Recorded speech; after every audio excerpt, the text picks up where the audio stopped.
Bom dia a todos. Esta é a sua primeira Igreja Batista em Teresópolis, de volta nesta manhã de domingo, dia 26 de abril de 2020, com a sua escola bíblica dominical.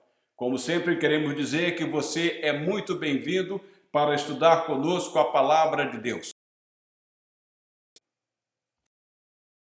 Nós continuamos os nossos estudos na revista Palavra e Vida, que tem como título A Vida de Paulo. Nesta revista, nós já estudamos, na primeira lição, a conversão que mudou a história. Foi a lição que tratou da conversão do apóstolo Paulo, como se deu o encontro dele com Cristo, como ele, de um perseguidor, passou a ser um perseguido, como ele sofreu pela obra de Cristo e como ele realizou a grande obra de maneira que o evangelho foi pregado no mundo daquela época. Na segunda lição, nós estudamos a universalidade da obra de Cristo. Nós vemos como o mundo foi abrangido pela vinda de Cristo ao mundo. Na lição do domingo passado, nós estudamos a lição que tinha como título Não as obras, mas sim a graça. Nós vimos que nós todos somos salvos por meio da graça de Deus que foi revelada em Cristo Jesus, não por meio da lei.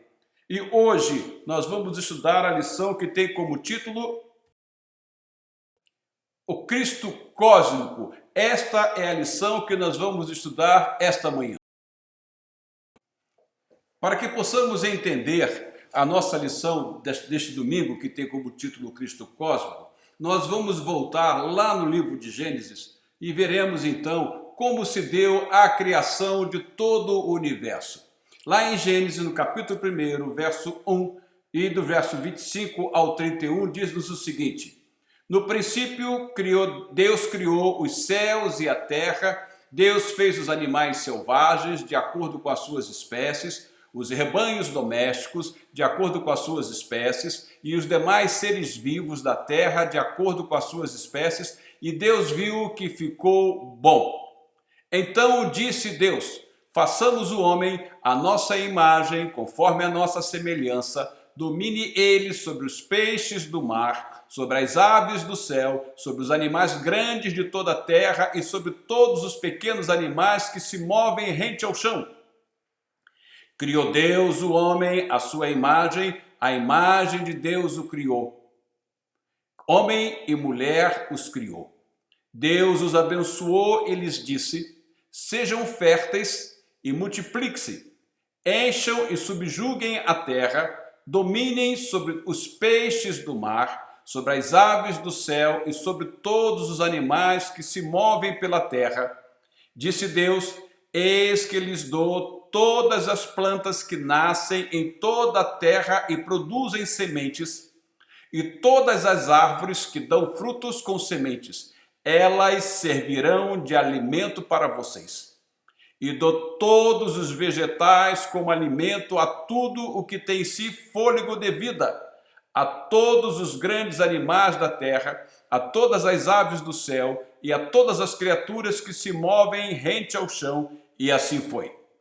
E Deus viu o que havia feito, e tudo havia ficado muito bom. Passaram-se a tarde e a manhã. Esse foi o sexto dia. Gênesis capítulo 1, verso 1 e do verso 25 ao 31. Ainda em Gênesis, no capítulo 2, do verso 1 a 4, nós encontramos o seguinte com relação à criação do mundo.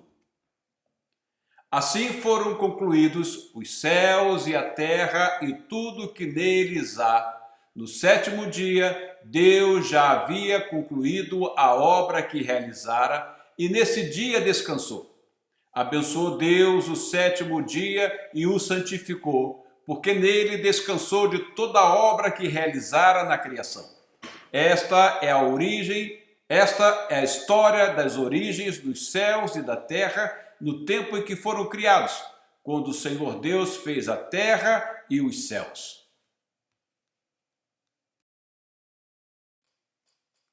Deus, o Criador de todas as coisas, portanto, ele criou todas as coisas do nada, ex nihilo, ou seja, não havia nada. Deus, por meio de sua palavra, ele criou todas as coisas. e disse Deus. E o que nos diz o texto bíblico? E viu Deus que tudo era muito bom. Gênesis capítulo 1, verso 31, e Deus viu tudo o que havia feito, e tudo havia ficado muito bom. Passaram-se a tarde e a manhã, esse foi o sexto dia. Indo para o capítulo 2 ainda de Gênesis, no verso 1, vai nos dizer o seguinte: assim foram concluídos os céus e a terra e tudo o que neles há. Lendo ainda Gênesis capítulo 2, verso 1, em outra versão, nós temos o seguinte: assim, pois, foram acabados os céus e a terra e todos os seus exércitos. Os céus e a terra. Quando nós vamos ver a versão chamada de Septuaginta, que é uma versão que veio da tradução do hebraico para o grego, ela é chamada de Septuaginta porque ela foi traduzida por 70 eruditos. Eles fizeram a tradução por volta de 300 anos antes de Cristo, traduziram todo o Velho Testamento do hebraico para o grego. Lá nós encontramos, no texto que se refere aos céus e à terra, a seguinte palavra: nós encontramos lá o termo grego cosmos.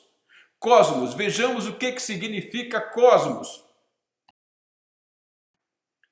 Cosmos, o universo que, constituído por matéria e energia, se ordena de acordo com suas leis particulares. Cosmo. Segundo a filosofia grega, refere-se ao universo que, mantido por leis regulares, está disposto de maneira regular e integrada. Segundo a filosofia grega, veja, embora os filósofos gregos não acreditassem no Deus criador do universo, no Deus que nós cremos, mas a Bíblia diz que os céus manifestam a glória de Deus, ou seja, que Deus se manifesta por meio da sua criação. Eles conseguiram enxergar no universo que ele era mantido por leis regulares e que está disposto de maneira regular e integrada. A versão Reina Valera, que é uma versão da Bíblia em espanhol, ela nos diz, ela usa o seguinte termo lá em Gênesis capítulo 2, verso 1. Nos diz assim o texto em espanhol: e foram acabados os cielos e a terra e todo su ornamento. Todo su ornamento. O que significa todo su ornamento? Todo o cosmos. Cosmos é beleza, ornamento, decoração. É do termo cosmo que vem o termo cosméticos, muito conhecido pelas mulheres quando elas usam os seus produtos de beleza. Deus fez todas as coisas belas, Deus fez todas as coisas muito bonitas, Deus fez todas as coisas muito bem ornamentadas. Todo o seu ornamento, todo o cosmo foi então criado por Deus. Então, em Gênesis, no capítulo 2, verso 1, o que nós vemos é o seguinte: Gênesis 2:1 nos relata, portanto, que Deus criou os céus e a terra, isto é, o cosmos, com todos os seus exércitos. Com relação aos seus exércitos, todos os seus exércitos significa que Deus criou todas as criaturas dos céus e da terra na sua variedade, ordem e sujeição. Ou seja, Deus criou o mundo com a sua diversidade e criou tudo de uma maneira ordenada. Então Deus criou o universo. O universo é o conjunto de todos os astros, com tudo que neles exista cosmos. Sistema solar, com seus planetas e satélites, o sistema do mundo, o mundo. Nesse sentido, usado com inicial maiúscula, universo. Deus criou o universo, Deus criou o cosmos, Deus criou tudo bonito e perfeito.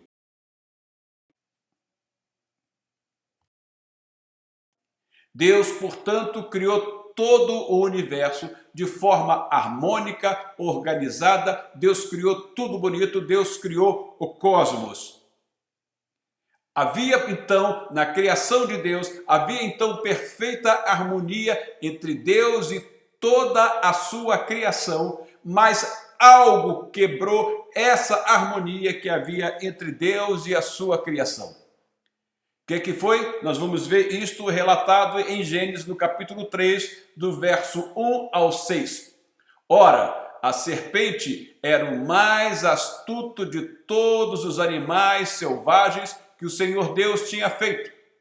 Ela perguntou à mulher, foi isto mesmo que Deus disse? Não comam de nenhum fruto das árvores do jardim? Respondeu a mulher à serpente, podemos comer do fruto das árvores do jardim, mas Deus disse, não comam do fruto da árvore que está no meio do jardim, nem toque nele, do contrário, vocês morrerão. Disse a serpente à mulher, certamente não morrerão. Deus sabe que no dia em que dele comerem, seus olhos se abrirão e vocês serão como Deus, conhecedores do bem e do mal.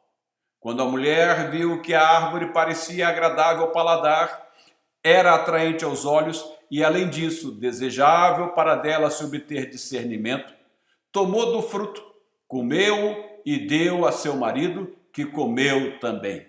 Gênesis capítulo 3, do verso 1 a 6. Portanto, com a queda do homem, toda a criação foi submetida ao caos. Toda aquela beleza que Deus havia criado, todo o cosmos agora estava submetido ao caos. O que é caos? Nós temos, entre muitas definições, nós temos a seguinte.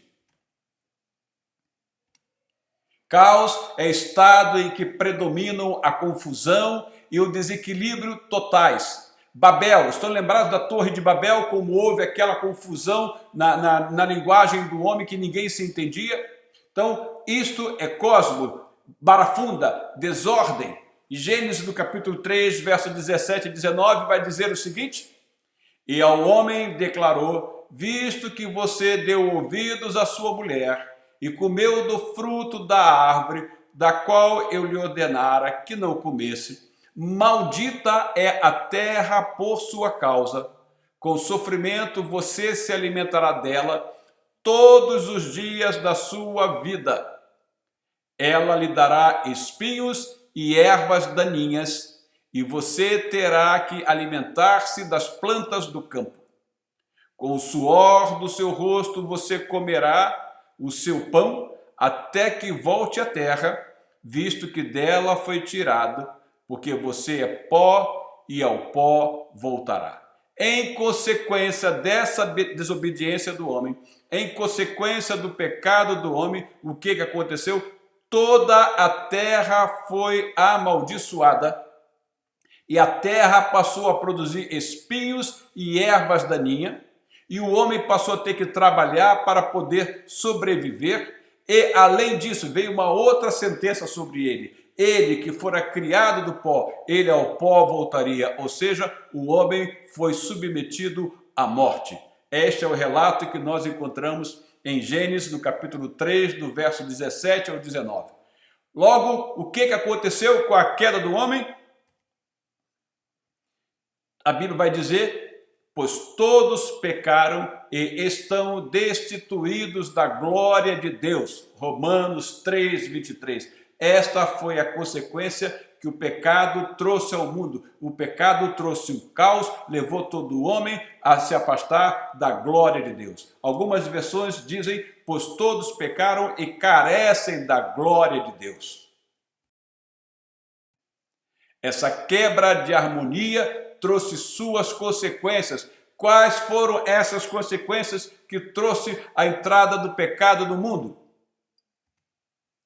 Gênesis capítulo 3, verso 17, o verso 19 e o 24. E ao homem declarou, visto que você deu ouvidos à sua mulher e comeu do fruto da árvore da qual lhe ordenara que não comesse, maldita. Veja só, veio a maldição sobre a terra. Maldita é a terra por sua causa. Com sofrimento você se alimentará dela todos os dias. Veio o sofrimento ao mundo. Com o suor do seu rosto você comerá o seu pão, até que volte à terra. Veio a morte, visto que dela foi tirado, porque você é pó e ao pó voltará. Outra consequência, o homem foi expulso da presença de Deus. depois de expulsar o homem, colocou a leste do jardim do Éden querubins e uma espada flamejante que se movia guardando o caminho para a árvore da vida. O pecado afetou toda a obra perfeita de Deus. Todo o cosmos quebrou toda a sua harmonia. Mas Deus, no seu grande amor, ele tomou uma grande providência. Mas Deus tinha um plano para restaurar o homem, restaurar a sua criação, restaurar o cosmos. Todos nós conhecemos um versículo bastante comum para todos nós, salvos em Jesus Cristo. João, capítulo 3, verso 16, diz-nos o seguinte: porque Deus tanto amou o mundo que deu o seu Filho unigênito, para que todo o que nele crer não pereça, mas tenha vida eterna. Deus tanto amou o mundo. O termo grego que aparece aí para mundo é cosmos, ou seja, Deus amou o cosmos, ou seja, Deus enviou seu Filho ao mundo. Deus amou o mundo e enviou seu Filho ao mundo para restaurar todo o cosmos, toda a criação de Deus, não somente o homem, mas toda a criação. Por meio da queda do homem, por meio do pecado, vieram as trevas sobre toda a criação, sobre todo o cosmos, mas Deus enviou seu Filho para que todo aquele que nele crer não pereça, mas tenha a vida eterna, porque Deus tanto amou o cosmos, Deus tanto amou a sua criação. Em João ainda, no capítulo 1, do verso 1 a 4, nós lemos o seguinte: no princípio era aquele que é a palavra, ele estava com Deus e era Deus, ele estava com Deus no princípio, todas as coisas foram feitas por intermédio dele, sem ele nada do que existe teria sido feito. Nele estava a vida e esta era a luz dos homens. Indo lá para o Gênesis, no início da criação, o que nós ouvimos o Senhor falando? Disse Deus, façamos. Lá estava a palavra, e aqui nós vemos Cristo, que é a palavra. Ele estava com Deus e era Deus. Ele estava lá no princípio. É por isso que João diz: todas as coisas foram feitas por intermédio dele. Sem ele, nada do que existe teria sido feito. Nele estava a vida e esta era a luz dos homens. O Criador, portanto, veio ao mundo, o Emanuel, o Deus conosco. Ele vem trazer luz às trevas, porque em função do caos, o mundo ficou submetido às trevas. Aí João ainda, no capítulo 1, nos versos 9 e 10, ele vai dizer: estava chegando ao mundo, estava chegando ao cosmos, a verdadeira luz que ilumina todos os homens. Aquele que é a palavra estava no mundo, e o mundo foi feito por intermédio dele, mas o mundo não o reconheceu. Aquele que é a palavra estava no mundo. Deus amou o mundo, Deus amou o cosmos de tal maneira que deu o seu Filho unigênito. Aquele que é a palavra estava no mundo. Mundo, neste contexto, não se refere apenas à humanidade, mas a todo o universo material, ao planeta Terra, os demais planetas, as galáxias, em suma, a toda a criação de Deus. É por isso que em João 3,16, Jesus declara o amor de Deus a tudo aquilo que ele criou, a todo o cosmos. Deus amou o mundo. Isso quer dizer, isso é mais do que salvar um grupo de pessoas. Implica a restauração de toda a criação. Deus amou o mundo, e esse amor de Deus ele foi manifestado já lá no Éden, quando o homem pecou, em que Deus prometeu que da semente da mulher viria um que esmagaria a cabeça da serpente. Esse um é Cristo Jesus, é o Cristo cósmico que vem ao mundo para resgatar toda a criação. E lá, voltando ao Gênesis, no capítulo 1, verso 31, o que nós vemos lá? E Deus viu tudo o que havia feito, e tudo havia ficado muito bom. Passaram-se a tarde e a manhã, esse foi o sexto dia. Então, Deus amou o mundo. É mais do que salvar um grupo de pessoas, implica a restauração de toda a criação, porque Deus criou todas as coisas e viu ele que havia ficado muito bom. Indo para a teologia paulina, o apóstolo Paulo diz que, em função do pecado, do caos por ele instaurado no universo, toda a criação sofre. Romanos capítulo 8, dos versos 18 ao 22. Considero que os nossos sofrimentos atuais não podem ser comparados com a glória que em nós será revelada. A natureza criada aguarda com grande expectativa que os filhos de Deus sejam revelados, pois ela foi submetida à futilidade, não pela sua própria escolha, mas por meio da vontade daquele que a sujeitou, na esperança de que a própria natureza criada será libertada da escravidão, da decadência em que se encontra, para a gloriosa liberdade dos filhos de Deus. Sabemos que toda a natureza criada geme até agora, como em dores de parto. Veja, a natureza sofre, toda a criação sofre em função do pecado. Em função do pecado do homem, em função do pecado que entrou no mundo. Observe que o apóstolo que segundo o apóstolo Paulo, a queda não atingiu apenas o homem, mas toda a criação. Toda a criação geme. E Paulo diz que a criação foi submetida à vaidade, à decadência. A criação vive cativa da corrupção em função do pecado. A terra geme, os animais gemem, somos todos seres caídos, vivendo numa natureza caída. Romanos 8, 22, sabemos que toda a natureza criada geme até agora como em dores de parto.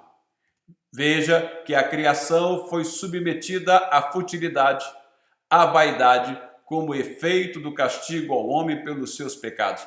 Ela foi submetida involuntariamente. Ela sofreu em função do pecado do homem. Ela foi submetida à futilidade, à vaidade, em função do castigo que Deus aplicou ao homem. Pois ela foi... Essa natureza, ela aguarda com grande expectativa a sua redenção. Quando que acontecerá essa redenção tão aguardada pela criação? Essa redenção tão aguardada pela criação, ela ocorrerá junto com a glorificação dos filhos de Deus. É isto que Paulo fala lá em Romanos, no capítulo 8, verso 19 a 21. A natureza criada aguarda com grande expectativa que os filhos de Deus sejam revelados. De que a própria natureza criada será libertada da escravidão, da decadência que se encontra para a gloriosa liberdade dos filhos de Deus. A criação aguarda a sua redenção junto com a glorificação dos filhos de Deus. John Stott, ele diz que os gemidos da criação não são dores que carecem de sentido e propósito, mas são dores inevitáveis no vislumbre de uma nova ordem, no vislumbre da redenção da criação. Sabemos que toda a natureza criada geme até agora como em dores de parto.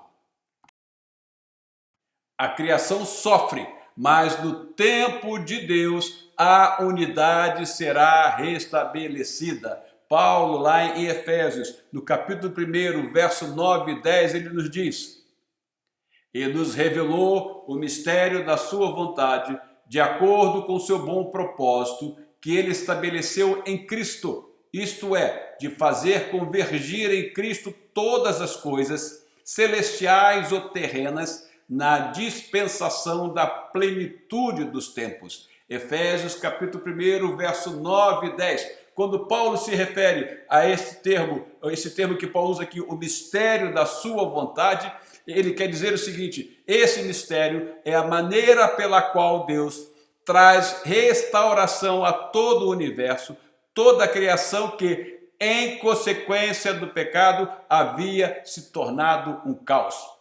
Paulo está se referindo à renovação do cosmos, à regeneração do universo, à libertação da criação que geme. O pecado separou o homem de Deus do próximo, desse mesmo e da própria natureza. A consequência foi imensa, mas há uma razão, há um meio. Deus vai nos dar então a solução. Eis aí a razão do Cristo cósmico. Por que Jesus vem ao mundo? Ele vem para restaurar toda a criação. John A. McKay, teólogo inglês, em seu artigo A Ordem de Deus e a Desordem do Homem, a Epístola aos Efésios e a Época Atual, fazendo referência ao texto de Efésios, capítulo 1, versos 9 e 10, diz: isto significa que Deus constituiu a Jesus Cristo como centro unificador de um vasto esquema de unidade, pelo qual as ordens celestes e terrestres, separadas como agora estão, por um grande abismo entre o sobrenatural e o natural, e pelo abismo ainda maior do santo e do pecaminoso, serão de novo reunidas em uma única e unida comunidade. Nesta unidade transcendental, em que toda a criação de Deus será congregada em Cristo, será perfeitamente feita a vontade de Deus. O seu reino terá vindo no sentido mais completo, a divisão terá sido totalmente desfeita. O que nós vemos? Nós vemos que tudo começa em Cristo e tudo termina nele. João capítulo 1, verso 3, todas as coisas foram feitas por intermédio dele. Sem ele, nada do que existe teria sido feito. Todas as coisas foram feitas por intermédio de Cristo. Tudo começa em Cristo e tudo termina nele. Ele é o princípio e o fim. Ele é o primeiro e o último. Ele é o alfa e o ômega. Ele é o cordeiro que foi morto, mas vive. Ele é aquele que era, que é e que há de vir. Tudo começa em Cristo e tudo termina nele. Todas as coisas foram feitas por intermédio dele. Sem ele, nada do que existe teria sido feito.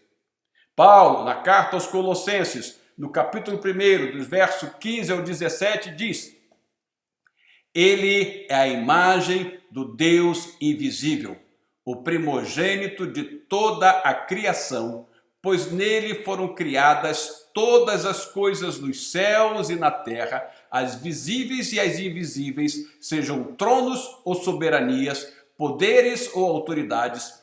Todas as coisas foram criadas por ele e para ele. Ele é antes de todas as coisas e nele tudo subsiste. Como diz o autor da revista, o que perdemos com a queda nos é devolvido em Cristo, nos é devolvido no Cristo cósmico.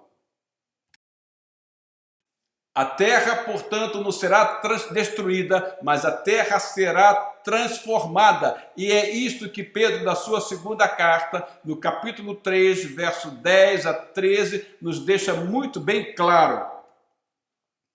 O dia do Senhor, porém, virá como ladrão. Os céus desaparecerão com um grande estrondo, os elementos serão desfeitos pelo calor, e a terra e tudo que nela há será desnudada. Visto que tudo será assim desfeito, que tipo de pessoas é necessário que vocês sejam? Vivam de maneira santa e piedosa, esperando o dia de Deus e apressando a sua vinda. Naquele dia, os céus serão desfeitos pelo fogo e os elementos se derreterão pelo calor. Todavia, de acordo com a sua promessa, esperamos novos céus e nova terra, onde habita a justiça, 2 de Pedro, capítulo 3, verso 10 a 13. Ao se referir ao novo céu e à nova terra, Pedro quer dizer que a nova criação surge da antiga, isto é, o velho vai dar lugar ao novo. Em 2 de Pedro 3,3, o termo novo vem do grego kainos, que significa melhor em qualidade, diferente em relação à situação anterior. O apóstolo Pedro, não usa o termo grego neo. Neo quer dizer novo no tempo, algo que foi criado a partir de agora. Pedro quer dizer que é uma criação que será salva, renovada e restaurada. É o novo kainos, é algo que vai ser renovado, que vai ser restaurado. Em Atos, do capítulo 3, verso 21, nós lemos: é necessário que ele permaneça no céu até que chegue o tempo em que Deus restaurará todas as coisas, como falou há muito tempo por meio dos seus santos profetas. Atos, capítulo 3, verso 21. A restauração, a redenção em Cristo, ela alcança não só a igreja, mas todo o cosmos. E nós vamos ver lá em Apocalipse, no capítulo 21, quando se canta a vitória do Senhor Jesus sobre todo o mal, o que nós encontramos em Apocalipse, capítulo 21, verso 1? Então vi um novo céu e uma nova terra, pois o primeiro céu e a primeira terra tinham passado e o mar já não existia. Lá no Velho Testamento, em Isaías, no capítulo 65, verso 17, diz-nos: pois vejam, criarei novos céus e nova terra, e as coisas passadas não serão lembradas, jamais virão à mente. Ainda em Isaías, no capítulo 66, verso 22, assim como os novos céus e a nova terra que eu vou criar serão duradouros diante de mim, declara o Senhor, assim serão duradouros os descendentes de vocês e o seu nome. Isaías 66, verso 22. A vitória dos salvos em Cristo não se restringe apenas a esta vida. Ela tem a ver com o novo mundo que será restaurado em Cristo. Nós desfrutaremos desse novo universo, do cosmos, da criação restaurada. Essa é a certeza que nós temos em Cristo Jesus, meu irmão. A vitória dos salvos em Cristo Jesus não se restringe apenas a esta vida, e ela tem a ver com o novo mundo que será restaurado em Cristo. E esta é a certeza e que nós devemos guardar em nosso coração. Cristo veio para resgatar o cosmos e nós estamos incluídos. Toda a criação está incluída. É por isso, meu irmão, que encerrando, eu gostaria de ler para você Apocalipse capítulo 21, verso 1 e 2.